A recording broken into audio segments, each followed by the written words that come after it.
সন্ধ্যা তো হয়েই গেছে, তার জন্য আমি সন্ধ্যাটা দেখিয়ে নিলাম ঠাকুর ঘরে। তারপরে চলে গেছি বরমাসের সমস্ত কিছু গুছিয়ে দিতে। তো বরমাসে এখন বেরোবে ফুচকা নিয়ে, আগে থাকতেই সমস্ত কিছু গুছিয়ে দিয়েছি, তাও একবার দেখে নিচ্ছি সমস্ত কিছু দিয়েছি নাকি।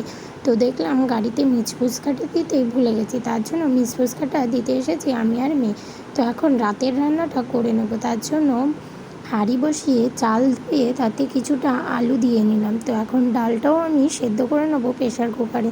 দুটো লঙ্কা চিড়ে একটু লবণ দিয়ে প্রেশার কুকারে দুটো সিটি মেরে তারপরে ডালটা সেদ্ধ হয়ে গেলে গোটা করে রেখে দিলাম। তো এইদিকে আমার ভাতটাও ফুটে গেছে, ডালে জল দিয়ে আর পেঁপের টুকরো দিয়ে তো ডালটাকে এখন ফুটিয়ে নেব।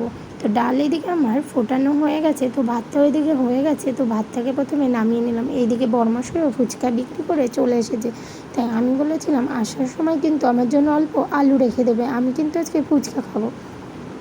তো এইদিকে আমি ফুচকা খেয়ে আস্তে আস্তে ডালটা আমি সোমবার দিয়ে গেছিলাম, হালকা একটু তেল দিয়ে একটু জিরে ফোড়ন আর শুকনো লঙ্কা তেজপাতা দিয়ে ডালটাকে নামানোর আগ দিয়ে একটু ধনেপাতা ছড়িয়ে দিয়েছি। এইদিকে শাশুড়ি মার জন্য রুটি করে নিলাম দুটো, তো বাটিতে ডাল বেড়ে নিলাম। এইদিকে শ্বশুরমশাই আর আমাদের জন্য কিছুটা পাঁপড় ভেজে নিলাম।